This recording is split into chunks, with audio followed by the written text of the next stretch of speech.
All right, to start us off, let's talk about the Tennessee Titans, everyone's favorite team in the AFC South.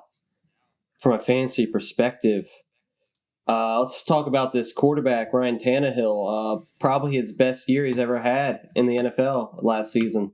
Do you think he continues this success next year? Right now, he's going in the 10th round. Is that a price you would take him at? That is definitely a price I'd take Tannehill at.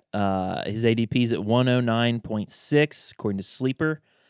Yeah, so I did a video about a month ago about top draft targets, and I had Tannehill there. And this was pre-Julio trade. The Julio trade, caused a lot of ripples within the Falcons and the Titans, and I think the biggest benefactor easily is Ryan Tannehill. I He's agree. now got two very capable weapons on the outside, and who are very versatile too. Both of them can play inside. Julio not as much, but AJ Brown can move around. I think Tannehill is a great price in the 10th round. I don't see him breaking the top 5. There's too many quarterbacks that are too mobile.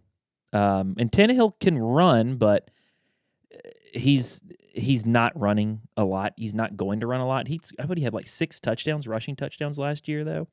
So Yeah, watch for a bootleg. yeah. It wasn't bad No, from a not at running all. Not perspective. at all. Yeah, and I mean, you could get a ton of bootlegs at the goal line. Everybody's going to suck into Derrick Henry. But I think Tannehill's a great price, the 10th round. So does Derrick Henry taking away, the passing work? Does that scare you at all with the Tennessee Titans quarterback Ryan Tannehill and the wide receivers? Uh, a bit, but at the same time, the guy can carry the ball 300 plus times in a season, 2 years in a row. Obviously, that's wear and tear on the tires. But you have to think about, too, Derrick Henry's been in the league for like 4 or 5 years and didn't really play much the first 2 years because they had DeMarco Murray and they didn't really know what they were doing yet. And so Henry's only been a starting running back for 3 years. Now he's at, I think, 27 now or 26. He's getting to that age where, running backs the cliff is approaching for running backs. And a guy with 300 plus carries for 2 seasons in a row will catch up to you.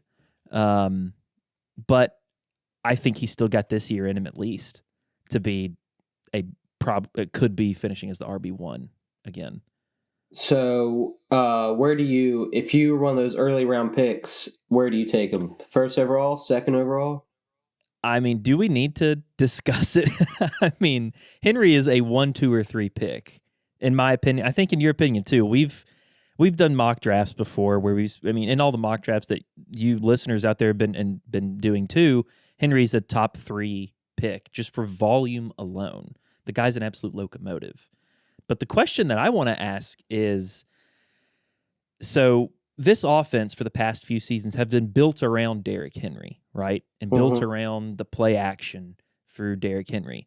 Now that Arthur Smith, offensive coordinator, has moved on to Atlanta, and you bring in, I think, the tight ends coach, is the new offensive coordinator. What's the offensive identity for the Titans this year? Is it the same at play action with Henry, or do you open up the passing game a little bit more now that you have Julio in there? What's your opinion? My opinion is it'd be a mistake to get away from the run. I think make them stack the box with Derrick Henry, because if they're not going to do that, he's going to break through. He's going to rack up the yards. They have to commit to the run. Once they do that, that opens up for Julio and AJ Brown to just tear open these guys with one-on-one coverage. I mean, I agree with you. I think you have to stick to the run because play action's been lethal. But you have to pick your poison basically with this offense. They've just got even more dangerous. But let's get to the wide receivers. Should we talk about them a little bit? Yeah. AJ Brown and Julio. Who do you like more? AJ Brown's going in the second round. Julio's going in the third. That is, oh man. So Julio, I think, started once he got to, or no, even before the trade, he was a 4th round pick. But now has started moving up draft boards because people see the value in a 4th round pick on who's going to be a first ballot Hall of Famer. if you look at draft and ADP, Julio's 34.4 and AJ Brown's 19.7, right? So there's a round difference, like you said. The value is the value really there with Julio? A round difference between him and AJ Brown? I guess the question is, who's the wide receiver one on the team? I don't know. And I think there's room for both of them to succeed.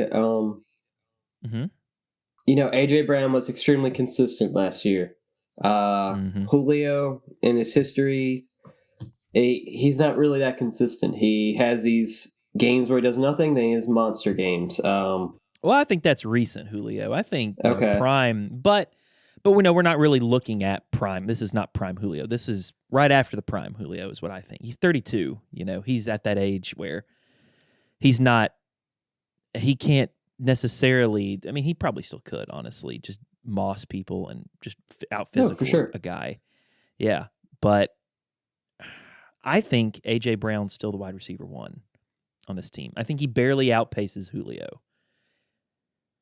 Just by I don't know. It's going to be very close. It will. It definitely will. I think you're happy if either of these guys fall to you in the draft. I think they're both good values for where they're going. Yeah, especially, in the third and fourth rounds, there's so many wide receivers that are terrific. Julio's definitely one of them. If you miss A.J. Brown in the second round, say you draft, Travis Kelce, or you draft Devontae Adams or Tyreek Hill, and then you go running back second round, you try to grab like Austin Eckler, maybe, what's his name? The Packers. Oh my God, Aaron Jones. Yeah, you grab one of them in the second round, I'd be fine with Julio as my wide receiver 2 or wide receiver 1 if I had Kelce. Yeah, absolutely. That'd be great. Is Josh Reynolds somebody we're looking at?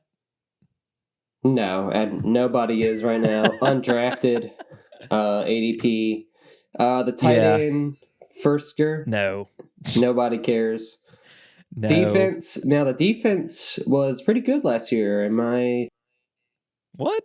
Am I wrong? I think you're wrong. Defense was porous. They were terrible. They had nothing. They couldn't stop anybody, which was why they were so good on offense, because they had to just outscore folks. They were letting the Texans, Deshaun Watson, we'll get to them in a minute. They were scoring. They were racking up. They had a shootout, I think, in like week 5 or 6 against the Titans. Now, that defense, I mean, they've made some movement. They got rid of, I think, Clowney, and they brought in Bud Dupree from Pittsburgh. But they're not a defense, matchup based. Maybe. Were they not good the year before? Not last year, but the year before that? I feel like they were. I think they were decent in 2018, but 19 and 20 were pretty pitiful. Okay, well, I think fantasy football is about offense, so that's right. We don't even care about defense. Don't care about my defensive opinions.